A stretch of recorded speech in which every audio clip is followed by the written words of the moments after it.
Bienvenue, fidèles amis téléspectateurs, dans ce nouveau numéro de votre émission Droits et Devoirs. Dans ce numéro, nous allons nous intéresser à une question qui tout de même nous concerne en tant que chrétiens engagés au cœur de l'Église. Et c'est la question qui porte sur le soutien qu'on peut apporter aux prêtres. Un prêtre, c'est tout un don, c'est toute une vie donnée à Dieu pour le servir à travers son peuple. D'ailleurs, il est médiateur entre Dieu et l'homme, à l'image du médiateur par excellence, Jésus-Christ. Et dans les Saintes Écritures, on découvre comment beaucoup de chrétiens, au nom de leur baptême, ont offert non seulement tout ce qu'ils avaient comme témoignage de leur vie de foi, au niveau donc du témoignage du cœur, à cette vie, celle d'une communauté, à la tête de laquelle se trouve donc le pasteur. Dans cette émission, nous allons voir un peu ce que le droit en dit. Donc, mon droit et également mon devoir à soutenir le prêtre, mon curé, le vicaire de ma paroisse, et pourquoi pas à apporter d'une manière ou d'une autre ma contribution à la vie de ma communauté. Pour en parler, j'ai la joie de recevoir sur ce plateau le Père Jacques Nyokosu, que nous connaissons puisqu'il nous accompagne dans cette émission. Bienvenue Père Jacques dans votre émission Droits et Devoirs. Merci Père Serge, merci pour l'invitation.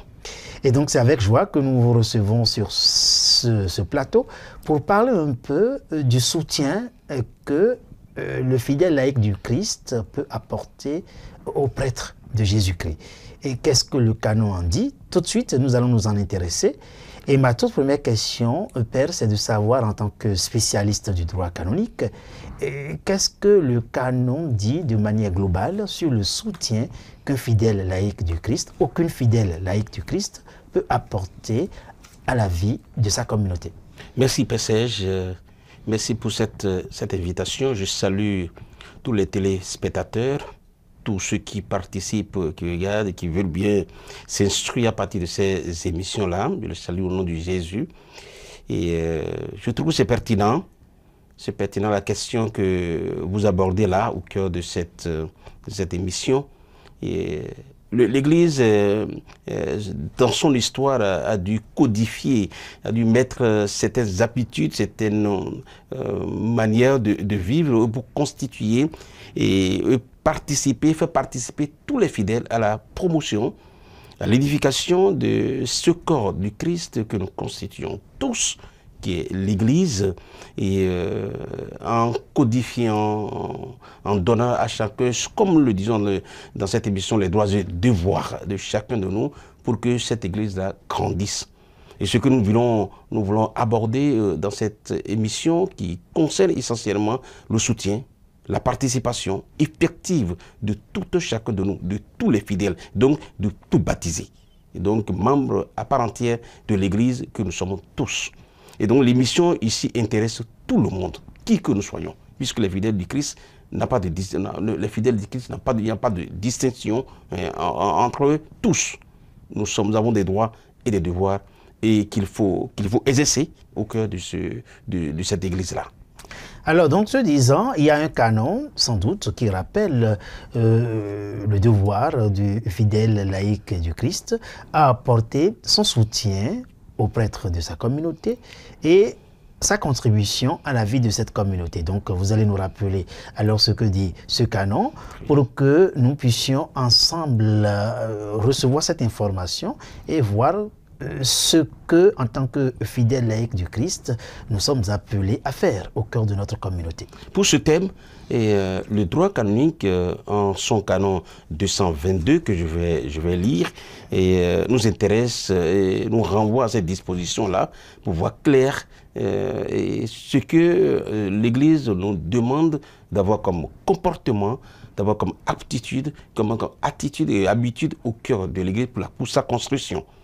Le canon 222, il a deux paragraphes que je vais lire.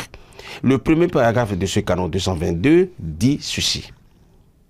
Les fidèles sont tenus par l'obligation de subvenir aux besoins de l'Église afin qu'elle dispose de ce qui est nécessaire au culte divin, aux œuvres d'apostolat et de charité et à l'honnête subsistance de ses ministres. Le deuxième paragraphe dit ceci.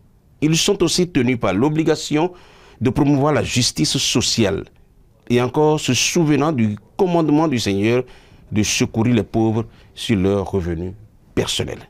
Voilà, Père-Serge, ce que les dispositions du droit canonique prévoient en matière de secours, de la participation effective de chaque fidèle à l'épanouissement de notre Église.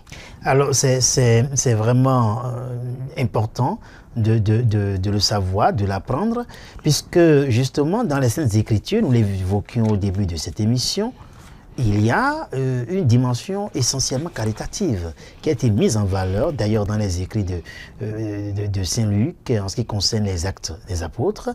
Et est-ce que rapidement, vous pouvez nous rappeler une figure éminente qui a accueilli non seulement les apôtres ou un apôtre, et qui a contribué d'une manière ou d'une autre à l'édification de la vie de sa communauté en apportant son soutien donc aux apôtres?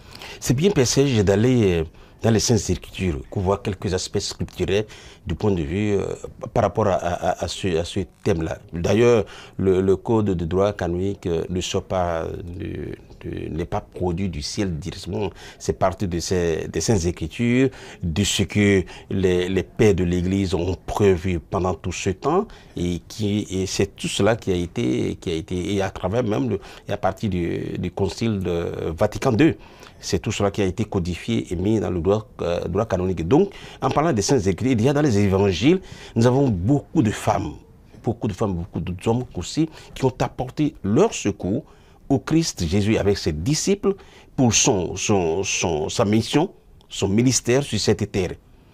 Et ce que vous évoquez là, qui est très éminent aussi, qui est, en parlant de cette dame Lydie, je crois, dans les Actes des Apôtres de Saint Luc, je crois que c'est au chapitre 16, et les versets 13 et 14. Qui a laissé généreusement son domicile, donc accepté d'accueillir le ministre, le serviteur de Dieu, Paul, après sa prison, et qu'il a reçu dans sa maison, qu'il a hébergé, donc nourri et gardé, entretenu. Et je crois que c'est des gestes très parlants et interpellants aussi pour notre vie d'aujourd'hui dans l'Église. Alors, donc, ce que dit le canon, ce n'est pas quelque chose qui date d'aujourd'hui, c'est toute une tradition dans laquelle nous nous inscrivons et qui nous amène maintenant à considérer comment on peut imiter cette Lydie, en se disant, mon devoir, en vertu donc du canon 222, c'est de pouvoir, voilà, poser des actes, des œuvres concrètes, qui témoignent de l'intensité de ma vie de foi dans le Christ. Alors donc concrètement, quand on revient donc à partir donc de ce récit de Lydie, quand on revient au niveau des actes des apôtres, on a vu, vous l'avez dit, l'expérience de Lydie. Donc quand on parle de cette expérience de Lydie et que nous revenons au niveau du canon, concrètement, quels sont les mots-clés qui peuvent permettre aux fidèles laïcs du Christ qui nous suit de se dire, mon devoir au cœur de ma communauté, c'est de poser telle et telle œuvre au cœur de cette communauté-là. Vous avez bien fait de souligner la tradition. La tradition, je dirais, le code de droit canonique est comme un résumé. Un résumé codifié, mis en droit, et qui nous est proposé là. Donc, il y a toute une tradition, déjà partie des Saintes Écritures, et il y a dans la tradition de l'Église, avec les pères de l'Église qui ont travaillé et autres. Et j'ai évoqué tout à l'heure le Concile Vatican II. Voilà, tout cela se résume, se voit et se traduit dans le code de droit canonique. Donc, en parlant de cette dame Lydie qui a généreusement offert, nous avons vu aussi au début de l'Église avec les apôtres et tous ceux qui venaient à la foi et qui apportaient leur bien le bien, selon chacun, selon sa capacité, apporter ce qu'il avait pour qu'on mette tout en commun et qu'on puisse les partager. Sans logique de compétition. Il n'y a même pas de compétition, c'est selon la capacité de chacun. Et le Seigneur acceptait tout cela à travers ses apôtres qui recevaient ces dons des uns et des autres. C'est vraiment extraordinaire, ce début de l'Église avec les apôtres et tous ceux qui venaient à la foi. Ils avaient un seul cœur et une seule âme. C'est vraiment, et comme vous l'avez dit, que nous puissions prendre exemple et modèle sur ces gens qui deviennent nos modèles.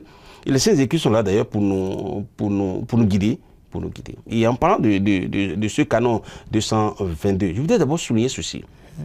L'expression vient souvent dans le droit canonique. Ils sont tenus, l'expression, ils sont tenus par l'obligation. Tenir d'abord, c'est qu'il y a une obligation et le droit canonique ajoute encore l'obligation. Pour dire que c'est tellement important et personne ne devrait se soustraire à cette obligation-là, à ce devoir.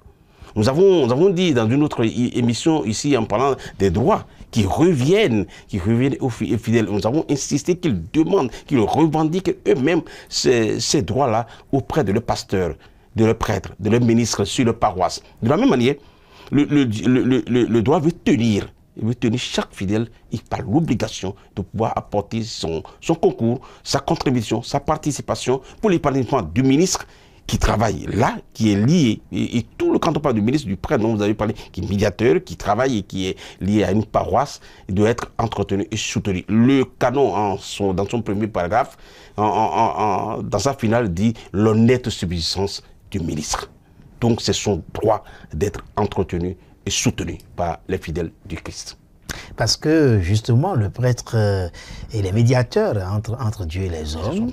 Et il y a d'ailleurs des tests très beaux de la spiritualité qui le rappellent. Hein, et toute une vie d'études, toute une vie donc de transformation. Et il y a donc d'une manière ou d'une autre obtenu ce qu'on peut appeler la science expérimentale de l'homme. Il est appelé à donner Dieu aux hommes et les hommes à Dieu. Alors, c'est tout un ensemble d'éléments qui entrent là en ligne de compte hein, dans cette étude que nous sommes en train de faire. Et le canon, en rappelant aux fidèles laïcs du Christ, qui peut-être pour la première fois le sait, parce qu'ils vivent cette expérience, hein, oui, au nom de son expérience de vie de charité, de son expérience de vie de foi. Il vit, ou elle vit déjà, d'une manière ou d'une autre, de façon spontanée, cette expérience de soutien à apporter donc au prêtre de Jésus-Christ, à sa contribution dans la vie de sa communauté. Et peut-être que c'est pour la première fois qu'il ou elle apprend qu'il y a même le canon 222, oui, qui rappelle hein, au niveau du droit ce qu'il y a lieu de faire. Alors, concrètement, dans la conscience du fidèle laïque du Christ qui veut apporter sa contribution à sa vie de communauté et également son soutien au prêtre au nom de sa foi, et comment faire cette expérience, je l'ai dit tout à l'heure, sans tomber dans une logique de compétition. Oui. Hein, vous voyez, parce qu'il peut arriver hein, qu'on le fasse pour en tirer sa propre gloriole. Alors comment vivre toute cette expérience dans l'humilité et dans la charité? Alors, en revisitant les thèmes de ce canon 222, qui parle de subvenir aux besoins de l'Église. Nécessaire d'abord, je vais décortiquer un peu ce canon, et les besoins nécessaires au culte divin, à l'apostolat et aux œuvres de charité. Voilà. Et puis l'honnête subsistance du ministre en charge, qui est au travail, qui est à la pastorale, dans tel ou tel domaine de l'Église. Et donc, c'est ce qui est nécessaire d'abord au culte divin, donc tout ce que le fidèle ou tous les uns et les autres peuvent apporter et que le prêtre peut demander pour que le culte soit célébré dans toutes ces dimensions. Quand on parle du culte divin, c'est dans toutes ces dimensions, des sacrements, la parole de Dieu et autres. L'apostolat, l'évangélisation, ce qu'on peut apporter pour que l'évangélisation se déroule, se passe bien. Et c'est les fidèles qui organisent tout cela avec les prêtres, les pasteurs sur le paroisse et autres. Et il y a aussi les œuvres de charité. Le paragraphe 2 revient vraiment sur cette... C'est intéressant que vous nous le relisiez, le paragraphe 2. Le paragraphe 2 par rapport à la charité. De mieux saisir. Ils sont aussi tenus par l'obligation de promouvoir la justice sociale. C'est vrai que la justice sociale, ce n'est pas seulement lié à l'Église, c'est un fait social, mais quand c'est dit, et selon le commandement de Jésus-Christ, ça devient une nouvelle loi pour nous, un nouveau commandement que nous recevons de notre Dieu. Mais en se souvenant de ce commandement donc, du Seigneur et de secourir aussi les pauvres sur leurs revenus personnels. C'est tellement très clair, il précise. La finale de ce deuxième paragraphe, voilà, du canon 222, intéresse bien. Oui, intéresse très bien. Et la notion de la justice sociale, en lien, parce que ce n'est pas la thématique principale de notre émission, mais est-ce qu'on peut la mettre, cette thématique, en lien avec ce thème qui est celui de la conscience du fidèle laïc du Christ à apporter son soutien donc au prêtre de Jésus-Christ, donc le pasteur de sa paroisse, le curé ou le vicaire de paroisse, et en même temps à la vie de la communauté. Est-ce qu'on peut créer un lien, un rapport entre les deux thématiques? En parlant de la justice sociale, j'ai fait tout à l'heure que cet appel est lancé à tous les hommes, pas seulement à l'Église ou aux fidèles du Christ, mais de façon particulière, si l'accent est mis sur ce thème, sur cet aspect de la vie sociale, de la vie communautaire, de la vie de l'Église, de la vie dans les rapports interpersonnels, parce qu'il faut établir un rapport interpersonnel, mais juste, et comme on le dit, on doit pouvoir, puisque nous parlons du droit d'ailleurs, en respectant chacun dans sa liberté, dans sa vie personnelle, dans sa vie privée et autres. Tout cela, c'est la justice qu'il faut établir en tout point de vue pour ne pas piétiner les uns et les autres. Et comme vous le dites, pas une compétition. Nous ne sommes pas en face d'une compétition ou dans une compétition. Alors c'est moi qui donne le plus, toi qui donnes le moins, donc par conséquent j'ai plus de place, de valeur, de prestige que les autres. Pas du tout, on n'en est pas du tout là. On est dans une certaine spiritualité, comme le don que l'on fait à l'Église, que l'on fait dans l'Église, doit suivre et doit être vécu dans une spiritualité, dans une piété donnée.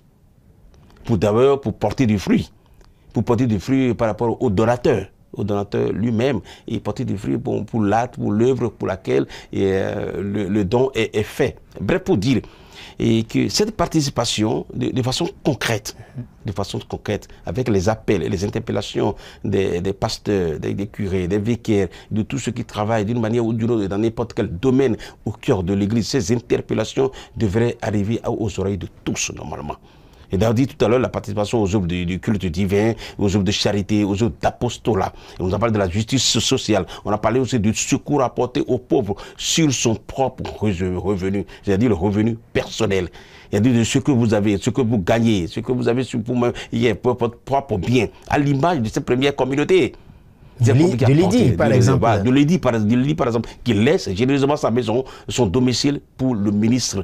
Pour accueillir le ministre, pour entretenir le ministre, pour soutenir le ministre. Je crois que c'est des exemples frappants pour nous aujourd'hui que nous devons contempler et accueillir dans notre vie pour que l'Église grandisse encore davantage. Oui, c'est le lieu de saluer toutes ces âmes qui, à l'image de Lydie, offrent ce qu'elles ont de beau, de précieux à Dieu, à travers donc la médiation de ces ministres ordonnés. Et puis, sans forcément connaître le canon 222, ils savent que c'est leur droit. Et disons leur devoir. Oui, leur devoir et leur obligation. Et leur obligation d'apporter leur contribution à la vie donc de leur prêtre, aux soins. Aux soins. Voilà. Prendre soin, prendre soin du ministre, avoir souci de la vie du ministre. Et est-ce que le canon nous offre encore l'espace d'un large commentaire sur l'attitude du fidèle laïc du Christ par rapport donc au soutien à apporter? Mais bien sûr, Père Serge, bien sûr, beaucoup de commentaires d'ailleurs par rapport à ça. Parce que de façon concrète, on n'y est pas encore, parce que les appels ou les interpellations dont nous avons parlé s'expriment, se traduisent dans ces invitations que le curé, le pasteur envoie ou adresse à l'un, adresse à la communauté des fidèles du Christ. Et ça peut passer par des contributions, par des kits, par des, je ne sais pas quoi, ce que nous avons l'habitude de faire, les idoles, sur ces appels-là que le prêtre, le pasteur fait. Ne pas attendre forcément que le pasteur exprime ce besoin avant que spontanément on le porte. Dans une paroisse, par exemple, les besoins sont là. Ils s'expriment, on connaît. On sait que le culte divin, on a besoin. On a besoin d'exprimer, de célébrer le culte divin. Les œuvres d'apostolat sont là, ils se réalisent et tous les jours s'accomplissent. Nous avons les œuvres de charité, le secours aux pauvres. C'est des choses qui sont réalisées quotidiennement. Donc le don dont nous parlons qui peut être discret, le don dont nous parlons qui peut être aussi appel du pasteur qui appelle toute la communauté à participer, à communier, à contribuer d'une manière ou d'une autre, ou les constructions. Les constructions, je prends de l'épanouissement infrastructurel d'une paroisse. C'est important. Ce sont là les secours, les participer aux besoins ou subvenir aux besoins dont parle le droit canonique. C'est le commentaire qu'il faut faire ici et maintenant de façon concrète. Il faut apporter son don, il faut apporter son secours, il faut aider le prêtre qui travaille. C'est capital. Le canon le dit, le canon 222 le dit. Il y a aussi ce qu'on peut appeler l'expérience d'une vie personnelle avec le Christ. Avec le Christ. Qui mène, parce que si nous restons simplement dans la logique du devoir, ça peut sembler superficiel aussi. Très bien. Il y a forcément un ancrage dans la vie de grâce, de charité. Nous parlons des fidèles du Christ, donc des baptisés, des gens qui ont été incorporés au Christ, configurés à la personne de Jésus-Christ et qui entrent à partir de l'U5, qui entre dans ses fonctions d'enseigner, de sanctifier et de gouverner. Et d'exercer même le sacerdoce, le ministère sacerdotal aussi. D'exercer ce ministère, ce sacerdoce royal. Parce qu'on est prêtre, prophète et roi. Par le baptême. Par le baptême. Et cela, et à partir de cette configuration de ce que nous sommes tous égaux, par le baptême, tous les fidèles sont égaux en droit et en devoir à partir du baptême. D'ailleurs, on est membre du peuple de Dieu à partir du baptême. D'ailleurs, le processus du catéchuménat entre progressivement dans l'Église et on devient à part entière membre de l'Église à partir du baptême. C'est une expérience qui est d'abord spirituelle. Donc à partir de là, avant d'être ce que nous sommes en train de parler, quand on parle de dons, de ceci ou de cela, si ce n'est pas basé sur le Christ, il sera futile. Voilà. Vide, rempli de soi-même. Rempli de soi-même. Donc c'est d'abord profondément à des fidèles du Christ, c'est à eux qu'on parle. C'est à eux que nous adressons, c'est vous, eux, les baptisés, donc incorporés au Christ. Donc il y a une spiritualité, il y a une vie de communion, il y a une vie d'union avec eux. Il y a une vie spirituelle qui se vit dans la vie de ces fidèles-là. Et c'est à partir de là que nous avons, c'est comme des fruits. Exactement. Les dons sont des fruits. Puisqu'on participer aux besoins, participer à ceci, c'est des fruits. Il y a des fruits donc de l'attachement à la personne de Jésus, à l'incorporation, répondre donc aux exigences baptismales. Merci Père pour toutes ces explications. Nous tendons vers la fin de cette émission. Votre mot de fin, Père, pour nous rappeler cette spiritualité du don que nous sommes appelés à cultiver davantage. Je voudrais saluer, Père Serge, saluer tous ceux et celles qui comprennent déjà, même avant cette émission, qui agissent, puisque nos paroisses vivent. Il y en a qui sont prêts, qui apportent le leur, qui l'apportent de façon discrète. J'en ai fait l'expérience. Un peu comme Lydie. Un peu comme Lydie. Et comme ces femmes-là qui ont soutenu le Christ Jésus, oui, avec ses apôtres pendant les Marie, les Marthe, l'avant de Cousa et autres. Jésus qui allait se reposer chez ses amis, qui mangeait. Lazare et ses sœurs, qui l'accueillaient généreusement aussi avec beaucoup de joie. Et je sais qu'il y en a beaucoup qui sont comme ces femmes-là. C'est Marthe, comme c'est Marie qui existent. C'est Lazare. Dans notre église, dans nos églises, dans nos communautés paroissiales et autres. On leur dit, cessez, merci, on les encourage. À nous tous d'ailleurs, et à partir de cette émission, si on ne les avait pas, voici l'occasion, l'opportunité. Si on le sait, on est renforcé, on est encouragé pour aider à la construction de notre Église, du corps du Christ, que nous sommes tous à partir du baptême. Il y a une spiritualité qui accompagne le don. Il doit être discret, il doit être seulement à la gloire de Jésus et de Jésus seul. Pas pour soi, pour moi-même. La baptisation dont nous parlons, de concrète, effective, à tous les besoins nécessaires au culte divin, nécessaire à l'apostolat, nécessaire à la charité, nécessaire au secours des pauvres qui sont d'accord avec nous. Et le droit précise que ce soit sur le revenu personnel du fidèle. Et on va participer aussi à l'honnête subsistance du ministre. Je trouve que c'est très très fort. Et que je souhaite que nous puissions entrer dans cette spiritualité même du code du droit canonique qui appelle à la réalisation de notre être chrétien. C'est tellement profond. L'incorporation au Christ, à la personne de Jésus, par le baptême, exige que nous puissions entrer dans une spiritualité du code du droit canonique, à la participation et à subvenir aux besoins de l'Église. Maintenant, ici. Merci Père. La spiritualité du droit canonique, c'est une nouvelle réalité qui nous est offerte au cœur de cette émission. Et je vous remercie Père pour toutes ces belles explications. Et je remercie également la partie technique qui a conduit la réalisation de cette émission. Merci à vous, chers amis téléspectateurs, qui nous suivez, qui restez connectés sur Lumen Christi TV. À la prochaine.